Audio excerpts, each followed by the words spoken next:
Vocês estão ouvindo aí? Bom dia a todos. Bom dia. Manhã maravilhosa, bem curitibana, né? Aquela temperatura agradável.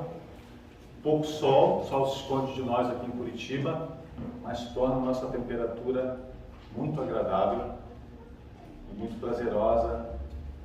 E é uma alegria imensa estar aqui com vocês. Obrigado pela presença de todos.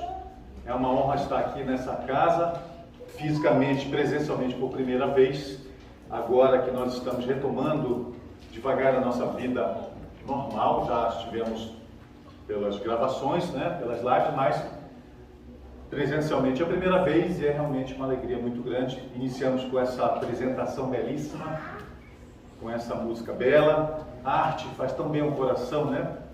E é isso que nós viemos aqui na Casa Espírita buscar. É esse aconchego do coração, é essa paz, é essa harmonia interior. Nós viemos, em suma, na Casa Espírita buscar ao Cristo, a Jesus. E aqui nós o encontramos. Começamos encontrando hoje Jesus através da arte. Dessa jovem evangelizando aqui na casa, mostrando a importância da evangelização na vida dos nossos jovens. Não esqueçamos, lembremos sempre da evangelização. Como é o nome dele? Vicente. Tem irmão? Irmão. Como é o nome dele? João Francisco. Vicente e João Francisco, evangelizandos, né? Vicente e João Francisco, nos dando exemplo aqui, os pais aqui. Evangelização volta presencialmente em final de julho. Evangelização volta presencialmente e nós precisamos trazer os nossos jovens para a Casa Espírita. É onde começa a transformação da humanidade. É na evangelização. Quando nós acreditamos que ela seja opcional, que passa pelo gostar ou não gostar da criança, quando nós nos preocupamos apenas com a instrução intelectual, com a formação acadêmica, e tornamos essa formação acadêmica, esse ir para a escola, obrigatório, e colocamos a evangelização em segundo plano, nós estamos fazendo dos nossos jovens, dos nossos filhos, pássaros com uma só asa. Porque foi o próprio Cristo quem nos disse que a sabedoria e o amor são as duas asas que conduzem os anjos à presença de Deus. Não podemos ir a Deus sem o amor e sem a sabedoria. Então, se é previdente que nós tornemos obrigatória a tarefa de ir à escola, também temos que tornar, tanto quanto obrigatória, a tarefa de evangelizar esses corações. Porque é na evangelização, é em contato com a moral cristã, é na presença de Jesus na Casa Espírita, é que eles se desenvolverão verdadeiramente. Muitas vezes nós nos empolgamos e nos vangloriamos até. Ontem eu brincava que muitos pais desejam até algo como uma medalha. Veja como meu filho é inteligente. Você não tem ideia do que ele faz com meu neto. E aí começamos a descrever as habilidades dos nossos jovens, esquecidos do para que essas habilidades. Porque o nosso egrégio codificador nos diz, Kardec, que essas habilidades intelectuais, esse desenvolvimento cognitivo é ferramenta fundamental para o desenvolvimento moral, para a aceleração do desenvolvimento moral que se faz em contato, no aprendizado da doutrina do Cristo. Por isso, nós vemos tantos jovens perdidos pela falta de Jesus, pela obrigatoriedade dos pais de levar o conhecimento científico aos filhos, de tornar obrigatória a tarefa de ir para a escola, mas facultativa a tarefa de evangelizar os corações. Quando Kardec recebe de resposta dos espíritos quando pergunta sobre a missão dos pais aqui na Terra, são os espíritos que nos dizem que é conduzir os nossos amados à presença de Deus. E isso não se faz apenas pelo desenvolvimento do intelecto, mas especialmente pelo amadurecimento emocional e espiritual acontecendo em contato com a doutrina do Cristo. E aí, os jovens sem Jesus, sem o Cristo, se tornam presas fáceis das desilusões. Por isso nós estamos vendo uma verdadeira pandemia de suicídios, que começam lá com a tristeza, perda de sentido existencial. O jovem não sabe mais se localizar, onde ele está. E muitas vezes nós, de uma outra geração, que tivemos a oportunidade de ter pais que foram mais presentes nessa tarefa deles para conosco, e que nos evangelizaram e que tornaram obrigatória na nossa época de jovens, a tarefa da evangelização dos nossos corações, vendo esses jovens sem essa sustentação, eles como que se perdem. E nós muitas vezes não entendemos, porque temos essa diretriz. O que prova é que estamos aqui na Casa Espírita, viemos buscar a Jesus, quando muitos de nós podemos estar dormindo nas nossas casas. Então nós não entendemos às vezes o que é o estar perdido na vida. Especialmente hoje, com tanta tecnologia, para vir para o centro espírita, aqueles que vêm pela primeira vez, ou não lembro bem onde é, ou qualquer lugar onde possamos ir, ligamos os nossos celulares, o GPS. Qual é a primeira coisa que o GPS faz quando nós ligamos o GPS? Qual é a primeira coisa que o GPS faz? Oi? Qual é o seu destino? Ele pergunta qual é o meu destino. Para onde você quer ir? E aí ele mostra o quê? Onde? Antes de mostrar o caminho. Onde é que nós estamos? Não é isso? Não é isso que o GPS faz? Antes de mais nada. Ele pergunta, onde é que nós queremos ir? Mas imediatamente, quando eu ligo o GPS, ele me diz onde é que eu estou. E é esse onde é que nós estamos, que é fundamental para a vida de todos nós. Por isso, no nosso trabalho de atendimento fraterno, nós recebemos incontáveis jovens e mesmo adultos em idade já madura que não sabem por que estão aqui. Por que eu estou na Terra? O que eu estou fazendo aqui? Eu me sinto como que deslocado, como se não fizesse sentido a minha vida. Eu não sei por que eu estou aqui. É o vazio existencial.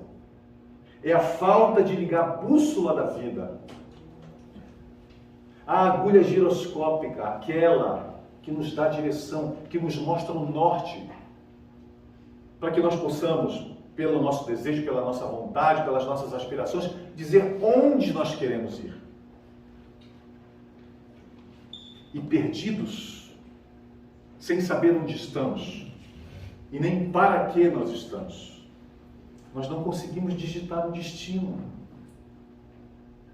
Essa perda de contato com Cristo, com Jesus, que se faz agora na nossa sociedade, ela está sendo engenhosamente trabalhada pelas trevas. Porque se todos sabemos que nós estamos numa fase de início de transformação, da passagem de um mundo de provas e expiações, como nos esclarece Kardec no capítulo 3 do nosso Evangelho, para um mundo de regeneração, essa passagem não se faria sem luta. Aqueles irmãos menos felizes, que se debatem ainda na ignorância e na revolta contra o próprio Criador, de tudo farão para que nós não tenhamos êxito nessa passagem. E a estratégia mais eficiente é tirar Jesus das nossas vidas. É fazer com que nós esqueçamos o Mestre. É proibir a presença do Mestre sublime nas nossas salas de aula. Então, sem Jesus, nós perdemos o sentido existencial. porque não sabemos de onde viemos, como ele disse aos fariseus. Vós não sabeis de onde venho, nem para onde vou. E mesmo os apóstolos, em dúvida, mestre, nos momentos derradeiros da sua passagem, não sabemos para onde vais. E ele disse, mas eu vou e prepararei o lugar, e terei a vós comigo. E nós precisamos buscar a Jesus e levar Jesus para os nossos jovens, para os nossos lares, para os nossos cônjuges, para os nossos pais, não obrigando, mas esclarecendo, exemplificando Cristo dentro dos nossos lares. Quando nós nos desconectamos de Jesus, nós nos perdemos. Nenhum de nós vai ao Pai senão pelo Cristo. Nós precisamos de Jesus. Sem Ele, estamos perdidos. Entramos em tristeza. Nos momentos de crise, nos momentos em que nós sofremos as dores da vida, as vicissitudes, as tempestades, nós sucumbimos. Nos perdemos. Nos permitimos a tristeza, o desânimo. A dor, é claro, muitas vezes é legítima. Uma doença, especialmente uma doença incurável em nós ou em algum amado, o que dói mais? A perda de um amado, a separação pela desencarnação, nos trazem marcas e tristezas profundas nos nossos corações. Mas nós não entendemos o tamanho da dor que advém também do vazio existencial. Quando nós nos desconectamos do Criador, o vazio invade os nossos corações. E seja por esse grande trauma que nós possamos passar aqui na Terra, até um grande problema financeiro, como é muito comum no nosso planeta hoje, que felizmente já começa a dar sinais de recuperação, porque Jesus é o nosso governador supremo e Ele não nos abandonará. Mesmo diante desse início de recuperação, ainda são muitos os irmãos que sofrem com as dificuldades econômicas, financeiras. Mas seja de que ordem forem as tempestades, ou seja por um grande vazio existencial, a verdade é que muitas vezes nos entregamos sem o Cristo à tristeza e ao desânimo. E essa tristeza, ela vai mexendo, iniciando dentro do nosso ser, do nosso espírito, ela vai mexendo com o nosso ser nas profundezas da nossa alma. E como estamos conectados, célula a célula, o nosso corpo somático, o nosso corpo físico, com o nosso perispírito, o nosso corpo espiritual, como nós espíritos vamos como que desaguar no nosso corpo físico, o funcionamento bioquímico do nosso físico é seriamente afetado quando nós nos entregamos a esse estado de tristeza profunda. Os nossos neurônios cerebrais não funcionam dentro da normalidade. Os pulsos eletromagnéticos dos nossos axônios, das nossas células cerebrais, que movimentam o nosso corpo físico, já não funcionam de maneira normal e harmônica. As sinapses cerebrais não se estabelecendo, nós então entramos naquele estado de prostração, de falta de ânimo físico mesmo, fora o psicológico que se inicia, o emocional.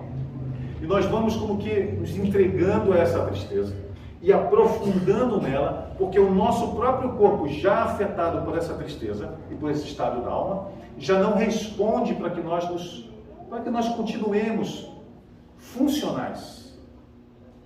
Das coisas mais importantes, como o nosso trabalho, as coisas mais simples, como a vontade de nos alimentar, o sono correto, a vontade de levantar de uma cadeira. Tudo começa a ficar tão difícil, tão pesado. O caminhar se torna uma tarefa tão difícil porque a bioquímica do nosso corpo já não responde mais dentro de uma normalidade, dentro da harmonia necessária ao nosso bem-estar. E é aí, nesse ponto, que nós entramos na tão chamada e perigosa depressão. É nesse momento, quando nós não damos conta mais sozinhos, é que nós precisamos buscar os profissionais da saúde.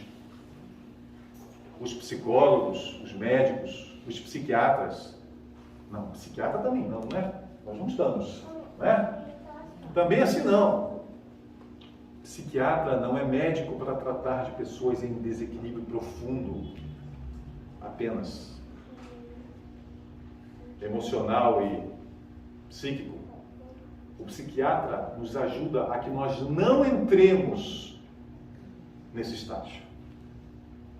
Os medicamentos, eles vêm para nos ajudar, para restabelecer essas ligações neurais, esse funcionamento bioquímico do nosso corpo, para que nós não caiamos nesse estado perigosíssimo da depressão. Porque quando caímos, em função dessas desilusões, quando nós percebemos que a proposta de vida na Terra, que o modelo de felicidade que nos é apresentado na Terra não é verdadeiro, é falso ou, no mínimo, efêmero, passageiro, nós perdemos o sentido da vida. Ou quando nós, em analisando as nossas vidas, nós percebemos que nós jamais conseguiremos atingir esse estado de modelo de felicidade proposto pela nossa sociedade, especialmente a ocidental. Nós fazemos uma lista. Qual é o modelo de felicidade? Eu preciso estar financeiramente bem, e é o que hoje nos preocupamos tanto. Eu preciso estar financeiramente equilibrado, no mínimo. Eu preciso ter força física, e daí o culto imenso que se vê hoje na busca por essa que antes nós buscávamos e hoje precisamos buscar, essa prática dos exercícios, esse cuidado com o corpo para a nossa saúde. Hoje já há um culto, um modelo de beleza que se estabelece e se impõe. E, indo mais adiante, nós precisamos ter aquele modelo de relacionamento, de sermos bem aceitos, é o que a sociedade nos impõe hoje como felicidade. Nós precisamos ter uma rede de relacionamentos. Precisamos ser bem quistos e aceitos por todos, esquecendo que somos reunidos em grupos diferentes, de pensamentos, costumes, culturas, aspirações, imperfeições diferentes. E aí, quando eu percebo que esse modelo de felicidade proposto, de juventude, força, estabilidade financeira, prestígio, saúde física, muitas vezes, quando eu percebo que eu não consigo mais me encaixar nele, eu perco o sentido da vida. Para quê? E é o que eu ouço diariamente, de jovem e mesmo de pessoas maduras. Para que eu estou aqui? O que eu estou fazendo aqui? Eu vejo os outros felizes, eu vejo os outros bem, e eu jamais conseguirei, porque há algo irreversível em um desses aspectos listados como modelo de felicidade criado pela sociedade, não se encaixa mais na minha vida de forma definitiva. Por isso, que sentido a vida tem? Eu nem sei o que estou fazendo aqui. Se é para eu viver desse jeito, se é para eu não alcançar esse modelo que tantos alcançam, por que estar aqui? Será que aqui na Terra tantos alcançam esse modelo de felicidade mesmo? Será que aqueles sorrisos expostos nas redes sociais são verdadeiros e significam, além de tudo, ainda que verdadeiros os sorrisos? Será que eles significam que esses que se apresentam dessa forma preenchem todos os requisitos de felicidade que a sociedade moderna estabeleceu como modelo? Ou será que todos nós também temos problemas? E quando eu parto para essa ilusão, ou melhor, quando eu me desiludo, quando eu percebo que eu não consigo mais me encaixar nesse modelo de felicidade e me entrego à tristeza e ao desânimo, eu abro portas imensas para a influenciação dos nossos irmãos desencarnados, em estado de sofrimento, em estado de revolta.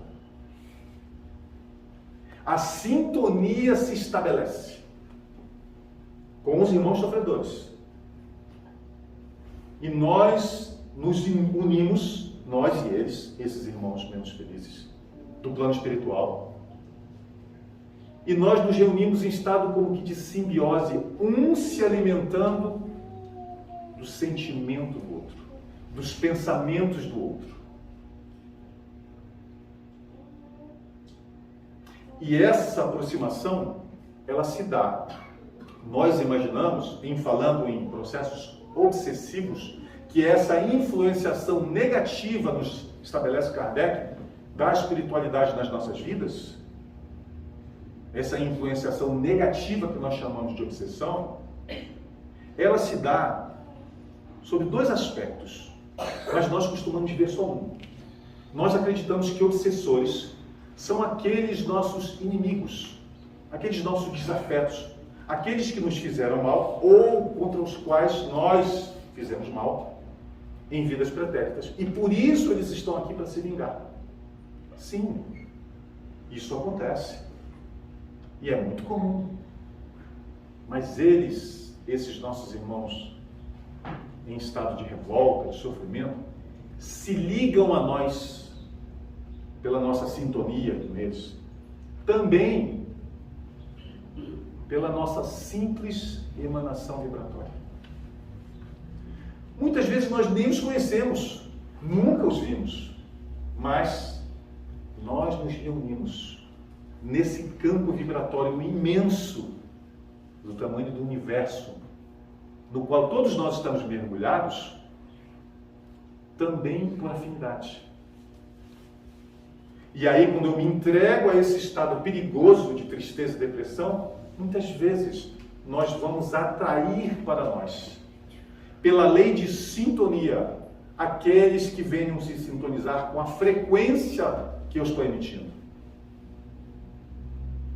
E é por isso, por todo esse quadro, que nós estamos vendo verdadeiros recordes, essa pandemia de suicídio no nosso planeta.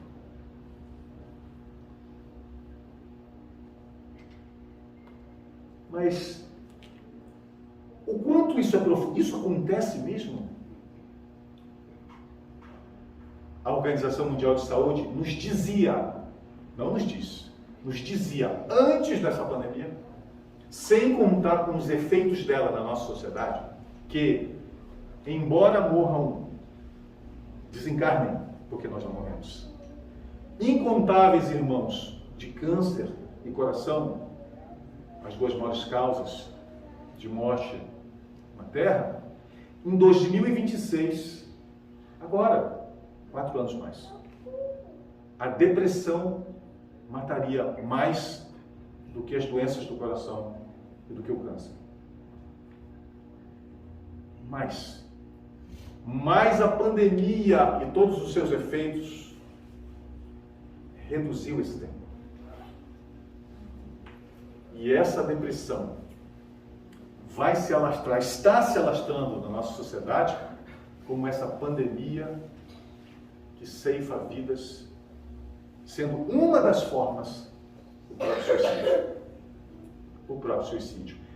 Então, nos cabe pensar, como é se esses espíritos, se esses nossos irmãos menos felizes, revoltados contra a providência divina, como é que eles conseguem tanta eficiência a ponto de tornar a depressão a maior causa de mortes no nosso planeta? Qual é o mecanismo que se estabelece para que eles tenham tanta eficiência em nos influenciar? É que nós, aqui sentadinhos, conversando, quando nós olhamos uns para os outros, nós vemos tão somente o corpo físico. Nada mais. Claro que alguns têm a capacidade, pela mediunidade, de perceber algo mais. Esse algo sendo mais ou menos em função do tipo e da profundidade dessa mediunidade. Mas Normalmente, nós nos encontramos e vemos o nosso corpo físico. Nós podemos estar sentados do lado de alguém que faça um imenso mal à sociedade, seja através de corrupção ou outro meio qualquer. Nós podemos estar sentados ao lado de um assassino, não aqui, é claro. Podemos estar sentados do lado de algum criminoso, segundo as leis dos homens ou segundo a lei de Deus, e aí somos todos nós, sem saber ao lado de quem nós estamos sentados. Porque vemos tão somente o corpo físico. Aqui, encarnados, nós conseguimos como que nos esconder dos outros de quem nós realmente somos. Mas para eles, do outro lado da vida, desencarnados, sem a aparelhagem física, sem o embotamento dos nossos sensores, que aqui encarnados nos permitem apenas os 5 sentidos, nossos 5 parcos sentidos, do outro lado da vida, sem o corpo físico, eles, os espíritos, conseguem nos ver verdadeiramente, tal qual nós somos. Eles conseguem ver a nossa aura, o nosso perispírito, é claro, mesmo nós aqui encarnados, como nós parecemos verdadeiramente, não fisicamente. Eles conseguem nos ver tal qual nós somos, sentir o nosso cheiro. Eles conseguem nos estudar. Como que num raio-x, e traçar um perfil exato de quem somos nós. Dos nossos pensamentos, cada um, mesmo aqueles que, para nós, encarnados, pareçam velados, escondidos de todo mundo, até da espiritualidade, eles conseguem nos estudar. Meu Deus! Então quer dizer que para a espiritualidade eu apareço exatamente tal qual eu sou? Como se nós estivéssemos espiritualmente despidos de toda a persona que nós conseguimos colocar aqui na Terra, porque além de conseguirmos nos esconder nos nossos corpos físicos, nós também conseguimos nos esconder daquele visitante, de alguém estranho ao nosso convívio mais próximo, em não nos mostrando, comportamentalmente falando, tal qual nós somos nos nossos lares, no nosso trabalho. Não para eles. Então eles têm um poder imenso sobre nós. Eles podem muito, é o que pensamos. Então, se eles me conhecem a esse ponto, se eles conseguem ver todas as minhas imperfeições, eles podem exercer uma grande força, talvez irresistível, sobre nós, em nos conhecendo tão bem, às vezes até melhor do que nós, pela nossa imprevidência de nos analisarmos, de nos estudarmos. Então eles teriam um poder sobre nós, maior do que o que nós mesmos poderíamos ter. Será verdade isso? O que vocês acham? Esses espíritos, em nos conseguindo ver tal qual nós somos, eles têm esse poder maior do que nós mesmos sobre nós? Agora sim, 2 só disseram não. Vai ter gente com dúvida, será que eles têm poder mesmo sobre mim? Então desisto, nem adianta vir para a casa espírita, né? Quem manda são eles me conhecem. Somos olhados só por eles? Não temos anjo guardião? Lembrou agora, né? Temos um anjo guardião. Temos os espíritos que nos protegem. E esses irmãos menos felizes, eles não nos trazem nada de novo. Não. Então eles não têm poder nenhum sobre mim. Porque eu sei o que eu faço, eu sei o que eu quero. Eles não vão fazer nada que eu não queira. Perfeito. Onde eles agem então? Por que eles têm tanto poder sobre nós? Eles agem nas nossas imperfeições, nas nossas fraquezas. Eles agem nas nossas imperfeições morais porque eles as veem. como dissemos, pela nossa imprevidência, muito melhor, às vezes, do que nós, que não nos analisamos.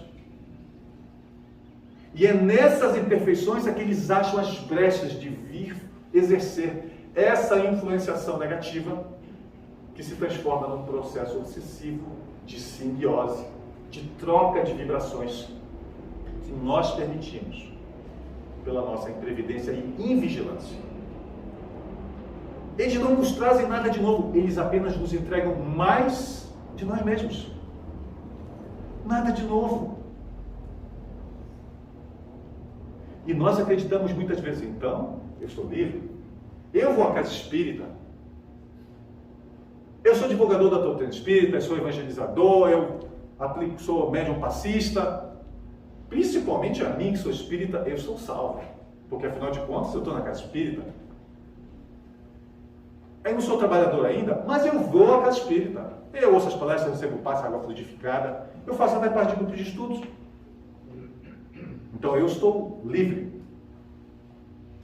Porque eu não tenho essas imperfeições de que eles se utilizam para nos influenciar. Eu estou um pouco acima delas. E porque nós imaginamos.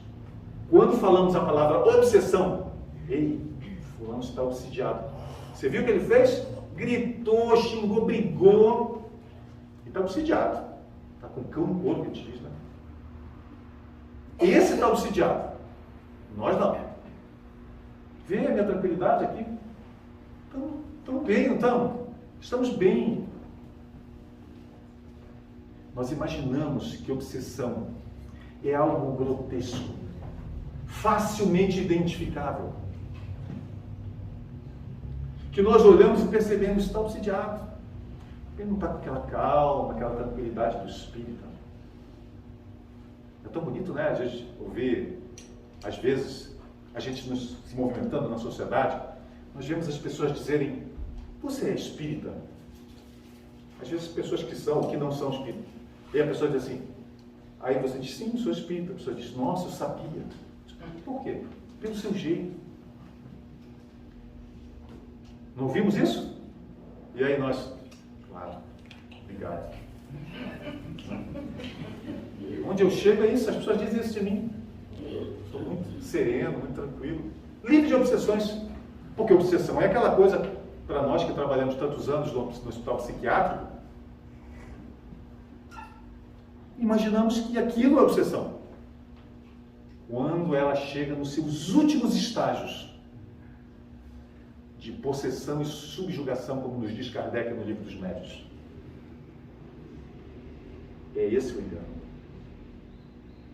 É esse o nosso engano. Nós nos acreditarmos acima dessas influenciações. É aí que está o nosso engano. O nosso maior engano com relação à influenciação negativa que nós podemos receber do plano espiritual, ou seja, os processos obsessivos, aí está o nosso maior engano. O processo obsessivo se faz de forma mais sutil do que nós possamos imaginar. Porque nós imaginamos assim, os bons são inteligentes. Porque nós fazemos um culto tão grande à inteligência que nós acreditamos que para o espírito ter um pouquinho de luz, ele tem que ser a sumidade da inteligência. E aquele que não tem luz nenhuma é aquele que não tem nenhuma capacidade cognitiva. Como se o mal fosse desprovido de inteligência. Às vezes não é isso, quando nós queremos impor o nosso ponto de vista para alguém na nossa movimentação em sociedade, não é isso que nós fazemos. Nós dizemos, você não está entendendo. Deixa eu explicar para você. Aí você abre o computador, mostra dados. Nós reduzimos tudo na nossa vida à capacidade cognitiva, à inteligência. A pessoa não está aceitando a forma com que você vê aquilo, porque ela não entendeu. Você sim, nós sim, claro. Nós somos. Daí nós entendemos, ela não entendeu. Por isso que ela age assim. Por isso que ela pensa assim. Por isso que ela apoia esse ou aquele. Porque ela não entendeu. Como se apenas inteligência fosse o único parâmetro para nós avaliarmos a nossa maturidade emocional, a nossa maturidade espiritual, o nosso nível de desenvolvimento intelecto moral. O mal é sim muito inteligente. Existe inteligência para fora das fronteiras do bem? Sim. E é de forma sutil que eles nos influenciam a nós todos. A nós todos. Sem que nós consigamos perceber. E muitas vezes, por orgulho e presunção da nossa parte, sem que nós possamos aceitar. Que é isso? Eu não posso vir aqui, divulgador da doutrina espírita, e ser obsidiado. De jeito nenhum. Estou livre disso. Os meus mentores irão me proteger. Ah, é? Eu não vou receber nenhuma ideiazinha, nada. Não, tanto prova, vocês veem, eu estou falando aqui com vocês de forma normal, não estou obsidiado, não estou gritando com ninguém. Nós não aceitamos, porque nós não entendemos o mecanismo de obsessão. Nós não entendemos como é que nós nos sintonizamos com o plano espiritual. Acreditamos naquelas manifestações evidentes. Se eu tenho um espírito bom no meu lado, ele se materializa e eu o vejo. Ele fez transportar esse copo daqui para ali, esse computador ligou sozinho. É o meu anjo guardião que mandou eu estudar essa parte do Evangelho. Ele até ligou para eu ver. Agora o espírito está do meu lado. Quando eu estou ali na rua andando, não, ele não está, ele está ocupado. E eu estou sozinho. O grande problema é esse nosso. É essa ilusão de que a obsessão se faz, ou de que a influenciação seja a inspiração para o bem daqueles que nos amam, incluídos os nossos anjos guardiães, ou essa influenciação do mal, aqueles que nos trazem ideias que nos afastam do Pai, se dá de forma grotesca, grosseira, evidente, não. E eles adoram isso. É assim que eles agem na gente. Quanto mais nós pensamos assim, mais eles têm poder sobre nós.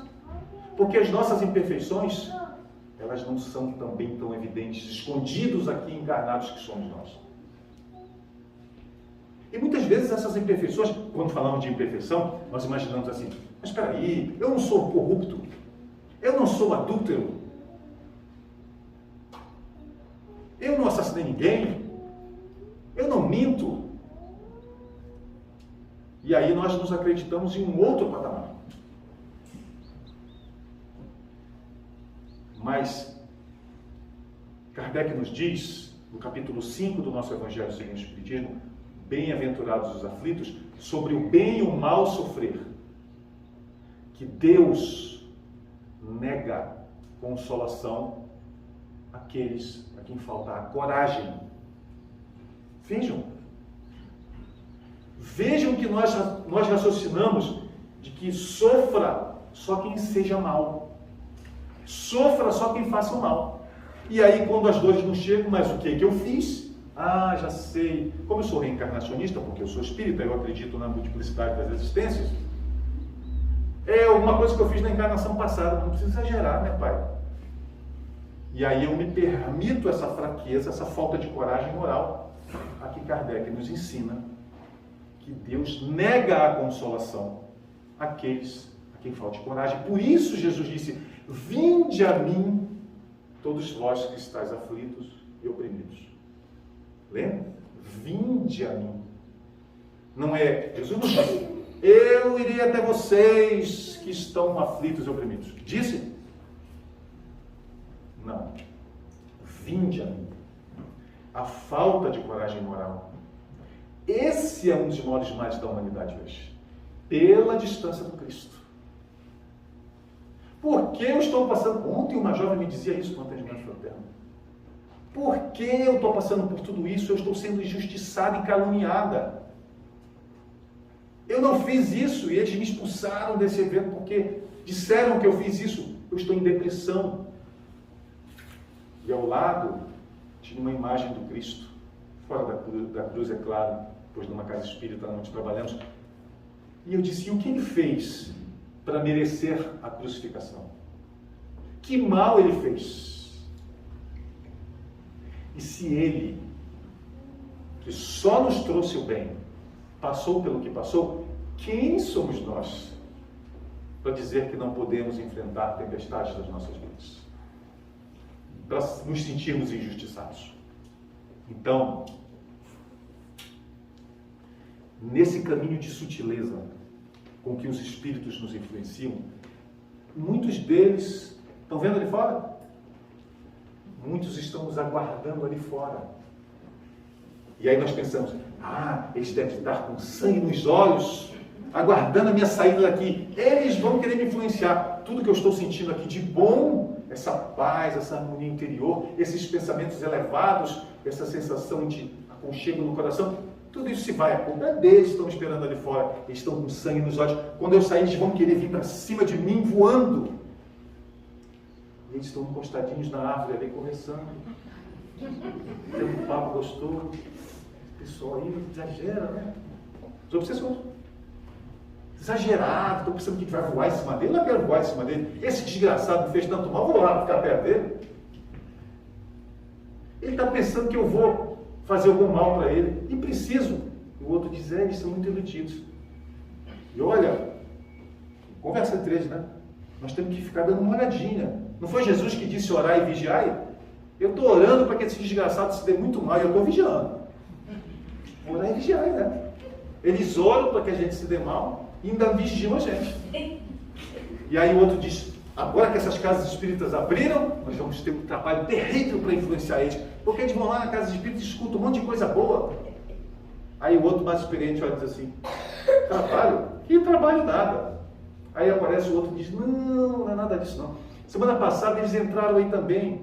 E olha, uns saíram com ânimo. Poxa, eu estou sofrendo tanto. Eu estou com uma doença incurável. Meu amado está com uma doença incurável, perdi o emprego. Você não sabe dos problemas que eu tenho. Você não conhece meu marido, minha esposa. Você conhece, você vai ver uma coisa. Mas eu estou passando por problemas terríveis. Mas agora eu ouvi a doutrina espírita. Agora eu sei que eu não estou aqui por primeira vez. Eu sei que as existências são solidárias umas às outras. E agora eu já entendi. Eu vou ter um final feliz. Aí eu saio daqui cheio de ânimo. Conta o obsessor para outro na conversa dele. Sai todo animadinho. Quando ele sai, eu não faço nada não. Eu só lembro para eles. Lembra de que vai estar te esperando em casa?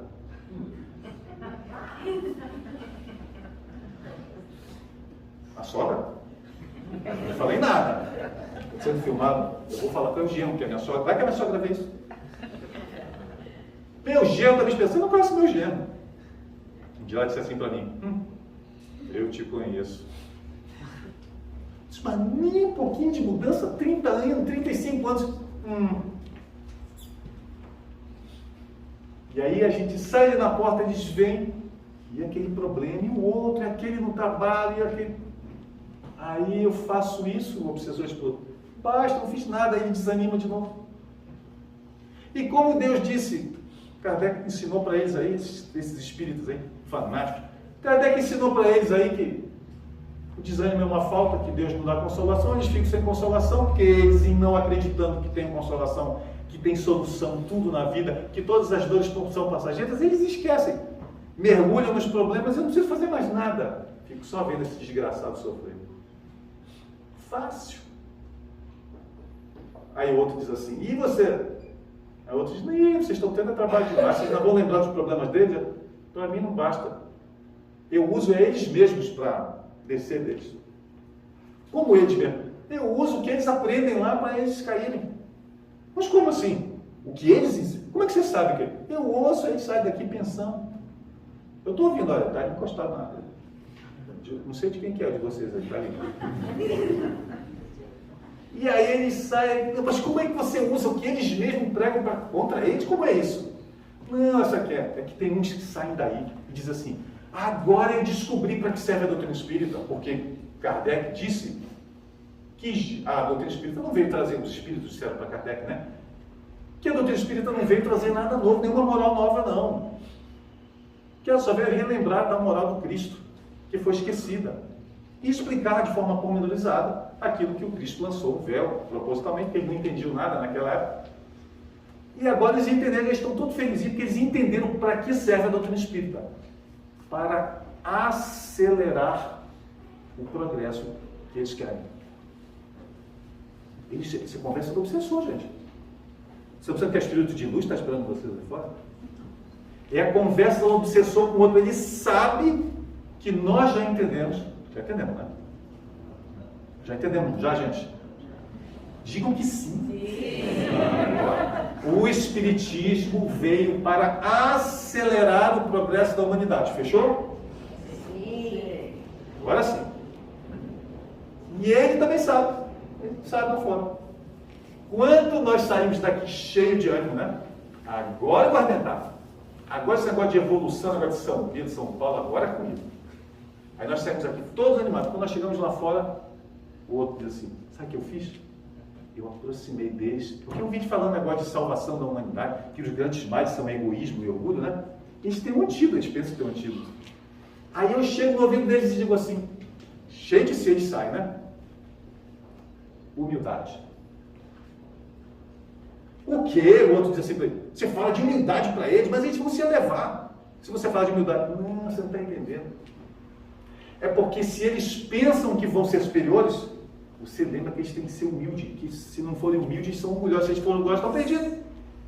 Aí eu só chego no ouvidinho deles e diz assim, humildade. Aí eles, meu Deus, eles ficam com medo. Eu pensei que eu pudesse me elevar, né? Meu Deus. E às vezes, um deles diz assim, pô, às vezes sabe o que eu digo? Você é irmão da Tássia? Vocês conhecem a Tássia? Ninguém conhece a Tássia? Está se achando, olha! É isso mesmo, está se achando. É a própria Tássia. O irmão dela, está se achando. Aí eu só falo no ouvidinho, humildade. Aí eles baixam, eles ficam com medo. Vejam como é fácil. Eles ficam com medo de evoluir. Com medo de querer evoluir. Porque eles pensam assim, quem sou eu? Meu Deus, não, eu sou muito pequena. Eu vou precisar de 299.544,37 encarnações mais. Porque Jesus nos disse assim, vós sois deuses daqui a 1.247 encarnações. Foi? Vós podeis fazer tudo que eu faço e muito mais daqui a 150.400 encarnações. Não foi? Foi ou não foi, gente?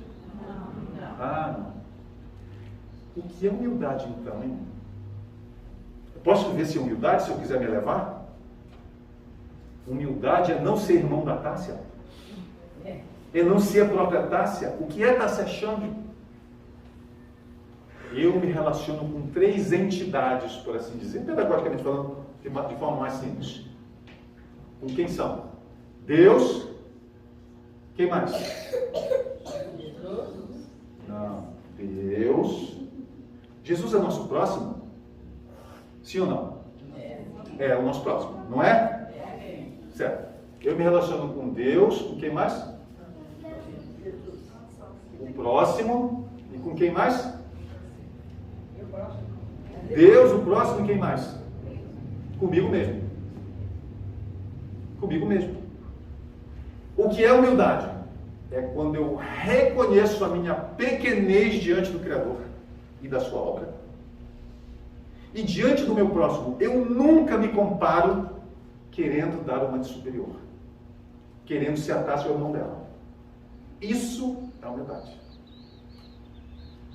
E quando eu reconheço o meu atual estágio evolutivo. Que diz assim, humildade é reconhecer as minhas limitações. Aí você lê Kardec, questão 906. 906, Livro dos Espíritos. Posso reconhecer os meus acertos a mim mesmo? Kardec pergunta. Eu posso reconhecer quando eu acerto? Os Espíritos dizem, não. Deve. Deve. Mas, e aquele que ouvi daquele amigo? Humildade. Se eu dissesse para isso para alguém, aí sim eu perdi a humildade. Mas para mim mesmo, quando eu tenho consciência do porquê eu estou aqui, para a minha transformação moral, para a minha evolução, para acelerar o meu progresso, a minha transformação moral, a minha evolução, é que o Pai nos concedeu essa doutrina maravilhosa de luz, que é a doutrina espírita, que transcende as fronteiras desse ínfimo e pequenino planeta perdido no canto de uma galáxia tão pequena. Quando eu entendo para que eu estou aqui, que é para essa evolução, eu passo a não mais ter medo de aspirar coisas nobres. E é próprio Kardec que na Revista Espírita, de fevereiro de 1864, nos diz: as aspirações nobres são a mais poderosa ferramenta para as grandes realizações aqui dentro. Aspirações nobres. Eu aspiro crescer, eu aspiro evoluir. E nesse momento em que eu aspiro esse encontro com Jesus, esse encontro com a espiritualidade superior, essa conexão com o meu anjo da guarda, é que nós vamos ter a companhia deles ao nosso lado. É nesse momento em que eu mudo a sintonia daqueles que me enganam, que estão esperando vocês ali fora, que me enganam, até mesmo com o conceito básico do que é humildade. É nesse momento em que eu quero, que eu peço, que eu verdadeiramente desejo e que eu acredito e recebo, é que nós mudamos a faixa de sintonia. E ao invés de nos sintonizarmos tão facilmente com eles, é com os nossos superiores, com aqueles nossos irmãos que nos precederam na jornada evolutiva, mensageiros do Cristo. Mensageiros do Cristo. Venham ao nosso encontro sustentar as nossas aspirações, inspirar o nosso progresso, nos mostrar que não existe maus pendores, como nos diz Kardec na questão 909 do Livro dos Espíritos. Não existem maus pendores, más inclinações, imperfeições ou vícios de qualquer natureza dentro de qualquer um de nós que não possam ser facilmente vencidos. Quando nós nos utilizamos da nossa vontade, fazendo mínimos, olha a palavra dos Espíritos, mínimos esforços. E nós dizemos, é difícil. Quem nos diz isso aqui?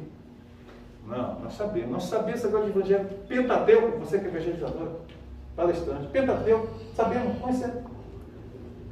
Mas é difícil. Quando nós dizemos isso, os amiguinhos ali fora dizem, yes. Se eu digo que é difícil, eu consigo ou não? Não, gostei. Isso é que vocês pais vão ganhar uma medalha. Gente, nós começamos falando de evangelização. Vocês viram o resultado? Viram ou não viram? Esse é o resultado. Esse é o resultado quando nós viemos encontrar Jesus. Essa sintonia maléfica, obsessão nas nossas vidas, se torna muito mais difícil de ser estabelecida. Porque nós, em sabendo da verdade, que somos sim muito imperfeitos, mas que todos nós rumamos rumo à angelitude e alcançaremos a perfeição um dia, nós sabemos que essa doutrina espírita de luz nos traz que somos sustentados em tempo integral pelos nossos superiores mensageiros do Cristo. Quando no Cristo acreditamos, quando a Jesus buscamos. E aquele que diga difícil, diz Kardec na questão 911 do Livro dos Espíritos, aquele que diga que é difícil, que não consegue, responde os Espíritos a Kardec, quando Kardec pergunta se existe alguma imperfeição, alguma viciação tão forte contra a qual a vontade fosse impotente, e eles respondem para Kardec, aquele que o diz, na verdade, ainda se compraz com a própria imperfeição. Todas as vezes que vocês forem dizer, é difícil, lembrem-se a partir de agora, é porque nós ainda gostamos, É porque a gente ainda se compraz com a própria imperfeição. Daí é conveniente dizer, é difícil. E eu estagno onde estou. Porque eles ali fora não querem que nós caiamos. Mais do que nós já caímos. Porque o que nós somos só foi suficiente para nos trazer até aqui, na Terra. A estagnação, a perda da oportunidade que nós estamos tendo aqui na Terra, especialmente dessa vez, quando eu tenho o Espírito nas nossas vidas, é a vitória das sombras. Precisamos acelerar o nosso progresso. E eu, só um pouquinho, quero perguntar por último, para encerrarmos, quem conhece isso aqui? Quem conhece isso aqui? Cartão de quê? Oi? Vocês já esqueceram? Telefone. Alguém? Faz tempo.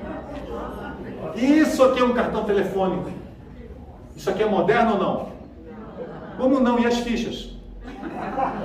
Gente, isso aqui é muito moderno, não é pouco não. Quando eu peguei isso aqui, eu andava... Gente, eu trabalho em navio, eu piloto navio, é minha profissão. Eu andava com um saco de ficha desse tamanho para ligar para casa, porque a cobrar era mais caro. Lembra?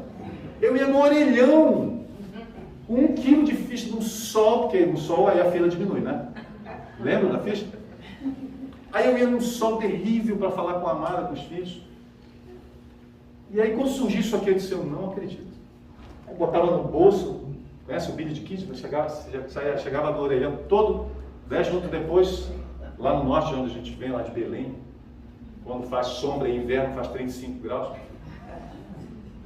E aí, ontem a esposa estava brincando com os sobrinhos em casa e qual é o planeta mais perto do Sol? Eles estavam com um mapa assim, né? O sistema solar, eu disse Belém. Isso aqui é muito moderno. E vocês discordaram. Então eu vou apresentar para vocês uma nova era. Eu não preciso mais ficar embaixo do orelhão para fazer uma ligação e falar com os amados. Não preciso. Eu vou apresentar para vocês o suprassumo da modernidade, da evolução da tecnologia do ser humano. Olha. Vocês estão rindo do meu celular? Vocês sabem o que é isso, gente? Eu não preciso mais ir para o orelhão carregar aquela... Gente, olha isso. Tá fecho, né? Chique esse negócio. Vocês sabiam que esse celular é famoso? A minha filha, que é a jornalista Amanda Menezes, da RTC, ela esteve aqui fazendo uma palestra e ela levou o meu celular e mostrou numa matéria lá da TV. Foi, celular famoso a respeito do meu celular. Vocês estão rindo dele. Sabem aquela história do filho, quando a gente vai mandar mensagem, ele diz papai digitando, papai digitando, papai digitando, papai digitando, depois vem a mensagem, oi? Não era assim aqui, porque tinha que digitar 1, 2, 3, aí esperava um pouquinho, né? Porque eram 3 letras, não era alfanumérico, né? Que dizia, teclado alfa, gente. Nessa época nem tinha, esse aparelho aí nem tinha. Tinha sim, tá aqui as letras. Mas Não passava, é verdade. O torpedo é depois, né? Eu esqueci disso. Gente, isso aqui foi o segundo celular do país. A primeira eu não tive dinheiro para comprar. Era PT 550, lembra? Era mais tijolão ainda. O meu já veio com uma aba mais fina, tá vendo? Sim. Qual é a diferença desse para esse? Qual é a diferença? O outro escraviza. Gostei. O outro escraviza. Quando eu uso de que jeito? E se eu buscar Jesus aqui? Se eu ler Kardec? E se eu colocar o Divaldo aqui dentro? A Joana, Manuel Filomeno, Raul Teixeira, Alberto Almeida, conterrâneo, né? Tem que deixar essa gente conterrâneo. Alberto Almeida. Eu queria que vocês me dissessem qual é a diferença desse para esse em termos de evolução. Há alguma? O mundo está nas nossas mãos. Aqui. Aqui, o mundo está nas nossas mãos. Quase todo o conhecimento que a humanidade produz está aqui. Eu pergunto para vocês, uma pergunta que eu quero que vocês guardem no coração de vocês hoje. Quantos anos se passou daqui para cá? Que ano é isso aqui? Que ano é isso, amor? 97. Oi? 97 de 7. Que ano nós estamos? Gostei! Olha aí, gente. Evangelização 2022. Parabéns! Você vai ganhar 10 medalhas hoje, não só uma. Está mais ligado que nós. Falou mais rápido que todo mundo aqui. Gostei, ó. Você deu baile neles. 2022. Quantos anos passaram? Só de conta, 25 anos. 25 anos. Agora vem a pergunta final para nós irmos para as nossas casas. Vejam o tamanho da evolução daqui para cá. Esse é meu filho. Tem até foto, né? Vejam a evolução daqui para cá. Em 25 anos, o que nós evoluímos em tecnologia. Perguntem a vocês mesmos, como última e derradeira pergunta para ir para casa. Nesses últimos 25 anos, não, você não vai, você não tem 25 anos, né? Nesses últimos 25 anos, para quem tem ou mais, o progresso moral de vocês foi o mesmo? Não respondam, pelo amor de Deus. Fácil, eles não responderam nada. É só para pensar, não se entreguem. O progresso espiritual com a doutrina espírita pode ser da mesma mão? O progresso moral nosso com a primeira revelação, Moisés, com a segunda, Jesus, lei do amor, com a terceira, a doutrina espírita e a lei de caridade, ela pode se fazer em 25 anos dessa monta? Sim. Porque foi o próprio Cristo que disse: todos vós que creis em mim, podeis fazer muito mais do que eu faço. Tudo que eu faço e muito mais. Porque foi ele, quando discutiu com os fariseus que queriam apedrejá-lo, ele disse: por que quereis me apedrejar? Por qual bem que eu fiz, vós quereis me apedrejar em João 14? Em João 10. O que foi que eu fiz? Qual do bem que eu fiz? Por qual deles vós quereis me apedrejar? E eles disseram: não pelos bens que fizestes, mas porque te julgas Deus. E Jesus lembrou a eles da própria lei deles. Os Salmos 81 ou 82, dependendo da tradução, que diz: sois deuses, Elohim, deuses não no sentido do supremo. E o Salmo completa, o salmista completa: sois deuses, todos vós, porque são todos vós filhos do Criador. E Jesus completa com os fariseus dizendo: está na lei, sois deuses, todos aqueles que são enviados e ouvem a palavra do Pai. Todos nós, irmãos, que estamos aqui hoje, já temos ouvidos para ouvir, olhos para ver. Todos nós, portanto, somos enviados do Pai. Especialmente nós que recebemos essa doutrina de luz transformadora de vidas nas nossas vidas. Aproveitemos a oportunidade sagrada que nos é concedida pelo Pai nessa encarnação, não nas outras. E pensem bem e escolham quem vocês terão de companhia quando saírem por aquela porta. A escolha de vocês.